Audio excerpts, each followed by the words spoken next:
السلام علیکم، میں ہوں رضوان اشرف۔ عمران خان اور پی ٹی آئی جو اس وقت سنی اتحاد کونسل کے اندر شامل ہو چکے ہیں، سنی اتحاد کونسل اور پی ٹی آئی کی جانب سے باقاعدہ طور پر مخصوص نشستیں حاصل کرنے کے لیے مخصوص نشستیں جو کہ الیکشن کمیشن آف پاکستان نے پی ٹی آئی یا سنی اتحاد کونسل کو دینے سے انکار کر دیا، اور اس کی عجیب و غریب منطق ان لوگوں نے پیش کی الیکشن کمیشن آف پاکستان نے، جس نے اپنے دائرہ اختیار سے باہر جا کے اپنے دائرہ اختیار سے باہر نکل کر مخصوص نشستوں کا کوٹا پی ٹی آئی کو دینے سے انکار کیا۔ اس کے اوپر اب جو پی ٹی آئی ہے یا جو سنی اتحاد کونسل کے اندر ان کے M N A M P A چلے گئے ہیں، انہوں نے نہ صرف پشاور ہائی کورٹ کے اندر رجوع کیا اپنی مخصوص نشستیں واپس لینے کے لیے، بلکہ سنی اتحاد کونسل اور پی ٹی آئی کی جانب سے لاہور ہائی کورٹ کے اندر بھی رجوع کیا گیا ہے، اور اس کے ساتھ ساتھ اب ان کی جانب سے سندھ ہائی کورٹ کے اندر بھی رجوع کر لیا گیا ہے۔ اب یہ مختلف کورٹس کے اندر، مختلف عدالتوں کے اندر جو پی ٹی آئی یا سنی اتحاد کونسل کی جانب سے عمران خان کے وکلاء، عمران خان کی جو لیڈرشپ ہے، عمران خان کی جو پارٹی ہے، وہ کیوں مختلف عدالتوں سے رجوع کر رہی ہے، اور اس کی بنیاد کے پر جو لاہور ہائی کورٹ ہے وہاں سے کیا فیصلہ آ سکتا ہے، اور اس کی بنیاد پر کس طرح سے پنجاب اسمبلی کے اندر پوری بازی پلٹی جا سکتی ہے، اور مریم نواز کی وزارت اعلیٰ خطرے میں پڑ چکی ہے۔ اسی طرح سے سندھ کے اندر اور اسی طرح سے کے پی کے اندر پشاور ہائی کورٹ کے اندر بھی عمران خان پی ٹی آئی کی جانب سے جو مخصوص نشستیں حاصل کرنے کا معاملہ ہے، وہ اس کو باقاعدہ طور پر الیکشن کمیشن آف پاکستان کے فیصلے کو چیلنج کر دیا گیا ہے۔ اب اس حوالے سے بہت اہم ترین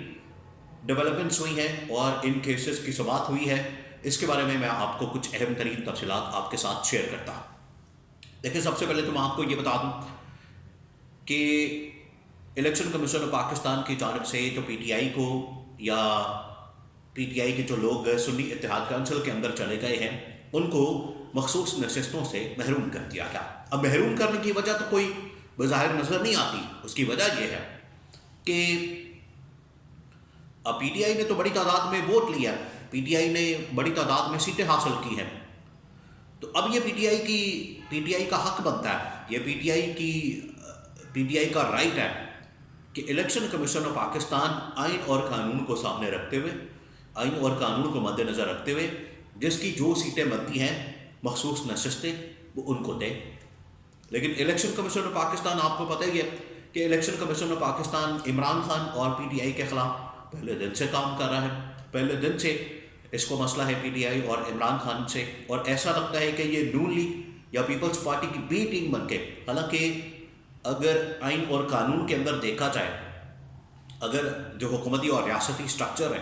اس کے اندر دیکھا جائے، تو الیکشن کمیشن آف پاکستان ایک آزاد، ایک انڈیپینڈنٹ ادارہ ہے، ایک اٹانومس ادارہ ہے،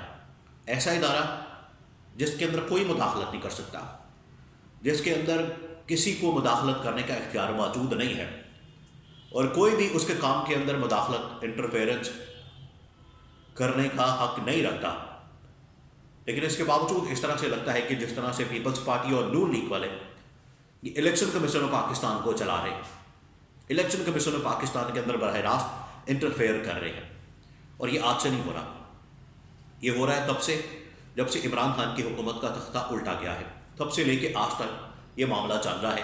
اور ایسا لگتا ہے کہ الیکشن کمیشن آف پاکستان کو پیپلز پارٹی یا نون لیگ والے چلاتے ہیں، اور پی ٹی آئی کے خلاف جتنے بھی فیصلے ہوتے ہیں، پی ٹی آئی کے خلاف یا عمران خان کے خلاف جتنے بھی فیصلے ہوتے ہیں، وہ الیکشن کمیشن آف پاکستان کی جانب سے جاری کیے جاتے ہیں۔ تو یہ بڑی ہی افسوسناک بات ہے، بہت ہی افسوسناک، کیونکہ پاکستان جیسے ملک کے اندر جہاں پر جمہوریت کی بات ہوتی ہے، جمہوریت کو پروان چڑھانے کی، جمہوریت کو فروغ دینے کی بات ہوتی ہے، وہاں پر اس طرح کے ادارے بڑے کلیدی کردار کے حامل ہوتے ہیں، ان کا کردار بڑا اہم ہوتا ہے، کیونکہ انہی اداروں کی وجہ سے آخرکار آپ کی جو جمہوریت ہے وہ پروان چڑھتی ہے، وہ فروغ پاتی ہے، وہ آگے مضبوط ہوتی ہے۔ لیکن جب اس طرح کے ادارے مینیپولیشن کے اندر شامل ہو جائیں گے اور ایک پارٹی کے خلاف دوسرے پارٹی کے ساتھ دیں گے،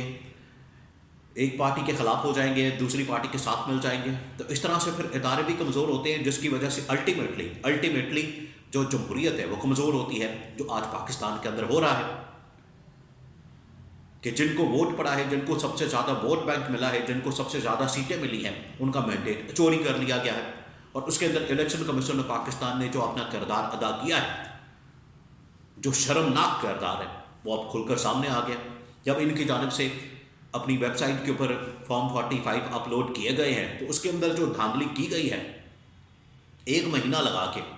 ان لوگوں نے جو دھاندلی کی ہے، انہوں نے جو کام ڈالنے کی کوشش کی، کام بھی انہوں نے صحیح نہیں ڈالا، ان کو کام بھی نہیں ڈالنا تھا. 1 مہینہ پورا لگایا کہ کسی طرح سے ہم یہ فارم 45 کو تبدیل کر دیں گے، فارم 45 کو تبدیل کر کے اور پی ٹی آئی کو ہروا دیں گے اور نون لیگ اور پیپلز پارٹی کو جتوا دیں گے. لیکن اس کے بعد جو کرتوت سامنے آئی ہے اس میں کھل کر پتہ چل گیا ہے کہ الیکشن کمیشن پاکستان نے کس طریقے سے دھاندلی کی ہے. دھاندلی کا تو ایک علیحدہ ایشو ہے، اس کے اوپر جو ہے پی ٹی آئی اور عمران خان تو بھرپور اس وقت مزاحمت کر رہے ہیں، اور ان کی جانب سے عید کے بعد تحریک کا اعلان کر دیا گیا ہے کہ ہم نے عید کے بعد تحریک چلانی ہے. عید کے بعد اس الیکشن کے خلاف، یہ جو الیکشن کے اندر مینیپولیشن کی گئی ہے، یہ جو الیکشن کے اندر دھاندلی کی گئی ہے، یہ جو الیکشن کے اندر مینیپولیشن مینجمنٹ کی گئی ہے اور دھاندلی، اب تو اس کے بعد سے ثبوت سامنے آ گئے ہیں. اور عمران خان کی جانب سے اسی لیے کہا گیا کہ 4 حلقے آپ کھول دیں، ایک پشاور سے کھے پی سے نور عالم خان کا حلقہ، دوسرا اسلام آباد سے کوئی بھی حلقہ لے لے، اور 2 جو ہیں آپ نے حلقے لینے ہیں. ایک تو اون چودھری کا جہاں پر سلمان اکرم راجہ ان کے آمنے سامنے تھے، دونوں آمنے سامنے تھے، سلمان اکرم راجہ اور اون چودھری. اور ایک جو ہے نواز شریف کا NA 130 جہاں سے نواز شریف کا مقابلہ ڈاکٹر یاسمین راشد سے تھا. عمران خان نے کہا یہ 4 حلقے کھول دیں، آپ کا سارا کچا چٹا کھل کے سامنے آ جائے گا، اور کمشنر راول پنڈی نے جو باتیں کی تھی وہ بھی حقیقت ثابت ہو جائے گی. اب عمران خان اور پی ٹی آئی کی جانب سے یہ جو مخصوص نشستوں سے Imran Khan P T I کو محروم کیا گیا ہے، اس پر Lahore high court, Peshawar high court اور سندھ ہائی کورٹ کے اندر پٹیشن دائر کر دی گئی ہے.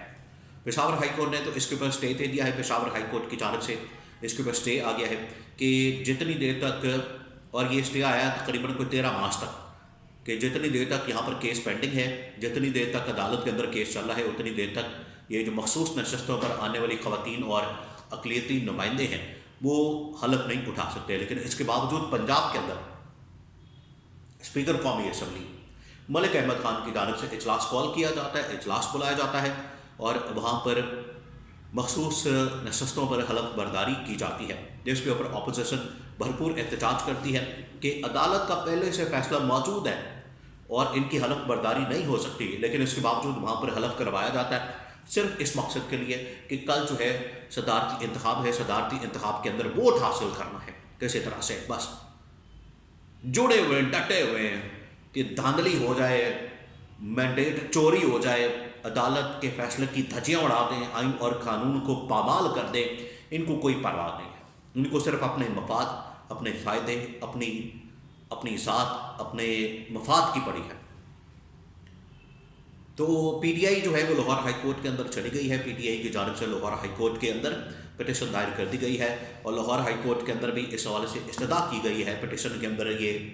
پریئر کی گئی ہے کہ پنجاب اسمبلی کے اندر جو سیٹیں مخصوص نشستیں نون لیگ کو الاٹ کی گئی ہیں یا پیپلز پارٹی یا باقی جماعتوں کو الاٹ کی گئی ہیں، بالکل اسی طرح سے نون لیگ کے ساتھ ساتھ پی ٹی آئی کو بھی یا سنی اتحاد کونسل کے اندر جو آگے ہیں ان کو بھی مخصوص نشستیں الاٹ کی جائیں اور اس حوالے سے آرڈر جاری کیا جائے. اور جو پنجاب کے اندر یہ جو سب کچھ ہو رہا ہے مخصوص نشستوں کو لے کر، وہاں پر اجلاس کو لے کر، وہاں پر حلف برداری لے کر، اس کو جو ہے واپس کیا جائے، اس کو ریورس کیا جائے. اور اگر مخصوص نشستوں کا فیصلہ آ جاتا ہے، مخصوص نشستیں عمران خان اور پی ٹی آئی کو مل جاتی ہیں جو کہ سنی اتحاد کونسل کے اندر چلے گئے ہیں، تو میں آپ کو بتا دوں کہ مریم نواز کی وزارت اعلیٰ خطرے میں پڑ جانی ہے. وہ پہلی ڈاواں ڈول سی پوزیشن ہے. مریم نواز کی پنجاب کے اندر جو پوزیشن ہے بڑی ڈاواں ڈول سی ہے. وہ اتنی مضبوط بنیادوں کے اوپر ان کی وزارت اعلیٰ نہیں کھڑی. جس طریقے سے کابینٹ اناؤنس کی گئی ہے، کابینہ اناؤنس کی گئی ہے، یا جس طریقے سے معاملات کو چلایا جا رہا ہے، مریم نواز جو ہے وہ مضبوط بنیادوں کے اوپر ان کی وزارت اعلیٰ نہیں کھڑی. اور کسی وقت بھی یہ تھوڑا سا ادھر ادھر دائیں بائیں معاملہ ہوا تو میں آپ کو آج گارنٹی دیتا ہوں کہ مریم نواز کی وزارت اعلیٰ فارغ ہو جانی ہے. اس کی وجہ یہ ہے کہ بڑی کمزور بنیادوں کے اوپر مریم نواز کی وزارت اعلیٰ کھڑی ہے. اور ایک مرتبہ یا تو مخصوص نشستوں کا فیصلہ ہو گیا، یا پھر وہ نشستیں جہاں پر دھاندلی کی گئی ہے الیکشن کمیشن آف پاکستان کی جانب سے. ایک مرتبہ الیکشن کمیشن آف پاکستان کی جانب سے مخصوص نشستوں اور اس کے ساتھ ساتھ جو دھاندلی والی نشستیں ہیں وہ واپس ہوں گی تو مریم نواز کی وزارت اعلیٰ تو گئی، مریم نواز کی وزارت اعلیٰ تو بڑھ گئی، پھر آپ کو مریم نواز کی وزارت اعلیٰ نظر نہیں آنی۔ یہ جو آ کے ان لوگوں نے موروثی سیاست کو پروان چڑھایا، موروثی سیاست کو فروغ دیا، کہ اوپر چاچا بیٹھا ہوا ہے وفاق کے اندر اور نیچے بھتیجی ہے، سمدھی کو لانے کی کوششیں ہو رہی ہیں، اسحاق ڈار کو پنجاب کے اندر بھی اسی طرح سے نوازا گیا ہے خاندان کو، اوپر جو ہے وہ ایک اور کزن حمزہ شہباز بھی آ چکا ہے۔ تو یہ جو موروثی سیاست ہے پاکستان کے اندر، اس کو جو ہے ہمیشہ کے لیے ختم کرنے کے لیے جو جمہوری ادارے ہیں، عدالتیں ہیں، ان کو کردار ادا کرنا ہے، اور اس حوالے سے الیکشن کمیشن آف پاکستان کا کردار سب سے اہم ہے۔ مخصوص نشستوں کا ایک مرتبہ فیصلہ ہو جائے اور اس کے بعد جو دھاندلی والی نشستیں ہیں ان کے اوپر فیصلہ ہو جائے تو اس بات کی گارنٹی موجود ہے کہ مریم نواز کی وزارت اعلیٰ ختم ہو جانی ہے، اور اس کے بعد عمران خان کا کھلاڑی وزیر اعلیٰ پنجاب بن جائے گا۔